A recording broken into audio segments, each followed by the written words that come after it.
দেখুন, আজকের ভিডিওতে আমি ডিসি মোটরের আরো একটি প্রবলেম সলভ করব এবং এটি থ্রেজার বইয়ের 29.13 এ এক্সাম্পল।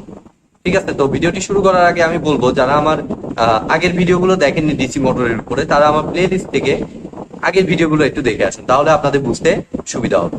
তো এখানে দেখুন কোশ্চেনটিতে বলছে find no load and full load speed for a 4 pole 220 volt 20 kilowatt shunt motor having the following data: field current equal to 5 ampere, armature resistance equal to 0.04 ohm, flux per pole equal to 0.04 Weber, number of armature conductors equal to 160, two circuit wave connection, full load current equal to 95 ampere, no load current equal to 9 ampere, neglect armature reaction.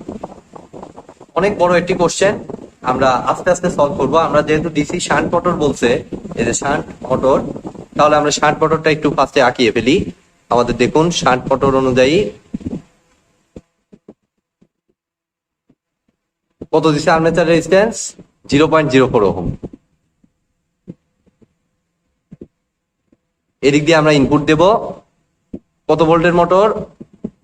আমি এর আগেও বলেছি এখানে যে ভোল্টেজটা থাকে সেটা সবসময় টার্মিনাল ভোল্টেজ। ঠিক আছে, যেদিক দিয়ে আমি ইনপুট দিচ্ছি, মোটর হোক জেনারেটর হোক, সেটা সবসময় এই প্রান্তের ভোল্টেজ, এটা খেয়াল রাখবেন আপনারা। আর এখানে একটা ইবি জেনারেট হবে ওই ভোল্টেজ অনুযায়ী, আর এদিক দিয়ে আমাদের শান্ট ফিড। এখন এখানে দেখুন দুইটা কন্ডিশন বলছে। ফার্স্ট অফ অল একটা বলছে নো লোড। তো নো লোড আর ফুল লোড কথাটার মানেটা আগে বুঝতে হবে। তো নো লোড বলতে মেইনলি বোঝায় হলো আমাদের আর্মেচারের সাথে যে শ্যাফটটা থাকে, এই শ্যাফটের সাথে যদি কোনো লোড কানেক্টেড থাকে, অর্থাৎ লাইক মনে করি শ্যাফটের সাথে একটা বেল্ট লাগিয়ে দিয়ে কোনো কিছু ঘুরাবো, সেটাকে আমরা বলতে পারি লোড। আর নো লোড বলতে আমার শ্যাফটটা ফ্রি আছে।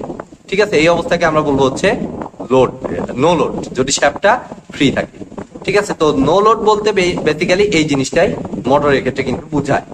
ঠিক আছে, আর জেনারেটরের ক্ষেত্রে নো লোড বলতে যে এই সাইড দিয়ে জেনারেটর লোড হয়, এই সাইডে কোনো মানে এই সাইডটা ওপেন, জেনারেটরের ক্ষেত্রে সেটা। ঠিক আছে, নো লোড বলতে। আর মোটরের ক্ষেত্রে কিন্তু এই আর্মেচার থেকে ঘটনা হয়। ঠিক আছে, সো এই বিষয়টা আপনারা একটু কেয়ারফুলি হ্যান্ডেল করতে হবে। তো নো লোড অবস্থাটা আমরা প্রথমে দেখি। বলছে নো লোড কারেন্ট হচ্ছে 9 অ্যাম্পিয়ার। ঠিক আছে, ফাইন। নো লোড বলতে আমার ইনপুট থেকে আমাদের 9 অ্যাম্পিয়ার আসতেছে, আমরা নো লোডটা ফার্স্টে চিন্তা করতেছি। ঠিক আছে, আর ফিল্ড কারেন্ট বলছে ফিক্স, এটা নো লোড হোক আর ফুল লোড হোক, এটা অলওয়েজ যাবে হচ্ছে কত 5 অ্যাম্পিয়ার। ঠিক আছে, অর্থাৎ এদিক দিয়ে আমার 5 অ্যাম্পিয়ার যাচ্ছে। তাহলে একটু খেয়াল করে দেখুন, 9 অ্যাম্পিয়ার ইনপুট থেকে তৈরি হয়েছে, তার 5 অ্যাম্পিয়ার এদিক দিয়ে চলে গেছে। তাহলে বাকি কারেন্টটা আমার কি আর্মেচার দিয়ে পাস করবে। তো 9 থেকে 5 বাদ দিলে আমার হয় হচ্ছে 4 অ্যাম্পিয়ার। তো এই ডাটার সাহায্যে আমরা নো লোড ইএমএফটা বের করে ফেলতে পারবো, এই ব্যাক ইএমএফটা। ঠিক আছে, তো কত হয় দেখি আমরা।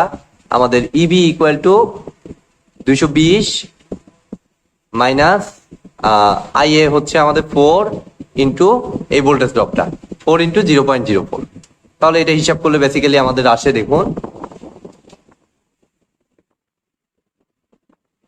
220 থেকে আমাদের 4 ইন্টু 0.04 মাইনাস 219.84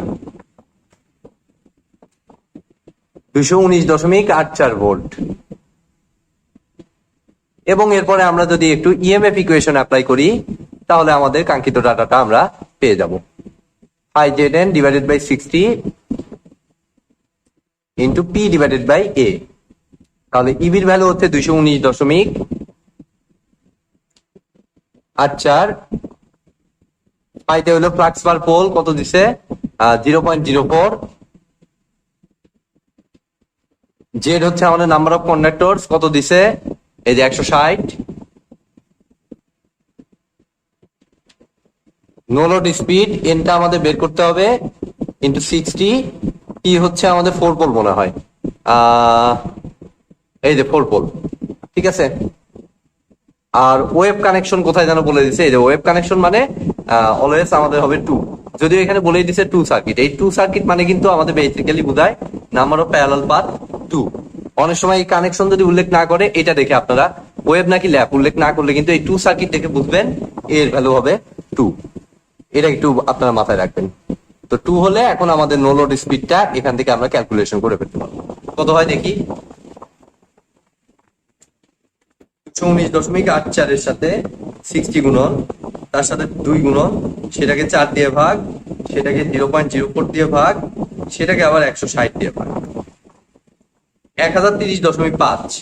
তো আরপিএম এর ক্ষেত্রে অলওয়েজ আমি বলছি দশমিকের পরের ডিজিটটা বাদ দিতে, দশমিকের পরে যদি 9ও থাকে তাও সেটাকে বাদ দিতে, এবং এর কারণটাও আমি পূর্ববর্তী ক্লাসগুলোতে আলোচনা করেছি, আজকে আর বলতেছি না।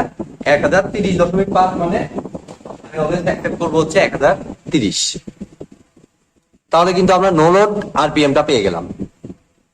এবার হচ্ছে আমাদের লোড আরপিএম। লোড অবস্থায় জাস্ট আমাদের কারেন্টের ভ্যালুটা চেঞ্জ হবে। দেখুন এই যে ফুল লোড কারেন্ট, এটা মানেই হচ্ছে লোড কারেন্ট বা ফুল লোড কারেন্ট হচ্ছে 95 অ্যাম্পিয়ার। দ্যাট মিনস এখানে 9 এর জায়গায় আমার হবে 95 অ্যাম্পিয়ার। আর এদিক দিয়ে 5 অ্যাম্পিয়ার ফিক্স ফিল্ড কারেন্ট, তাহলে এদিক দিয়ে বাদ বাকি 90 অ্যাম্পিয়ার যাবে। তাহলে এই অবস্থার ভোল্টেজটা, লোডের অবস্থার ভোল্টেজটা ইবি প্রাইম মনে করলাম। তাহলে ইবি প্রাইম দেখুন যে সিস্টেমে বের করছি সেম সিস্টেম, 220 থেকে আমার মাইনাস দিতে হবে কত, এটার অ্যাক্রসে ভোল্টেজ ড্রপ 90 ইন্টু 0.04। দেখুন এটাকে হিসাব করলে আমাদের আসে 220 মাইনাস 90 ইন্টু 0.04, 216.4, 216.4 ভোল্ট। এখন আমরা E B prime equal to flux per pole একই থাকবে, জেডও একই থাকবে, সেম মেশিনে যেহেতু কাজ হচ্ছে, এনটা চেঞ্জ হয়ে এন প্রাইম হবে, স্পিড আপ ডাউন করবে, divided by 60 into P divided by A. এখন যদি এখান থেকে ক্যালকুলেশন করি আমাদের দেখুন 216.4 ফাই কত 0.04।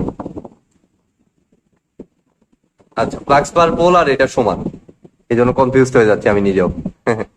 0.04 ইন্টু জেড কত 160 ইন্টু এনটা চেঞ্জ হয়ে এন প্রাইম ধরলাম, পি হচ্ছে নাম্বার অফ পোল হচ্ছে 4টা, 60 ইন্টু 2 সার্কিট যেহেতু 2 অথবা ওয়েব কানেকশনের জন্য 2। তো এখান থেকে আমরা যদি হিসাব করি আমাদের দেখুন লোড ফুল লোড আরপিএমটা আসে 216.4 কে 60 দিয়ে গুণ 2 divided by 4 divided by 0.04 divided by 160, 1014.375। দশমিকের পরের অংশ বাদ দিলে আমাদের 1014 আরপিএম, 1014 আরপিএম। আমি আরেকবার একটু চেক করে নিচ্ছি ফুল ক্যালকুলেশনটা ইবির থেকে করে আমাদের 90 ইন্টু 0.04 3.6, 220 থেকে এটা বাদ দিলে ঠিক আছে 216.4, তার সাথে 120 গুণন, সেটাকে 4 দিয়ে ভাগ ডিভাইডেড বাই 0.04 ডিভাইডেড বাই 160, 1014। ঠিক আছে, তো এটা ছিল আমাদের এই কোশ্চেনটির সলিউশন। তো আজকের মতো ভিডিওটি এ পর্যন্তই।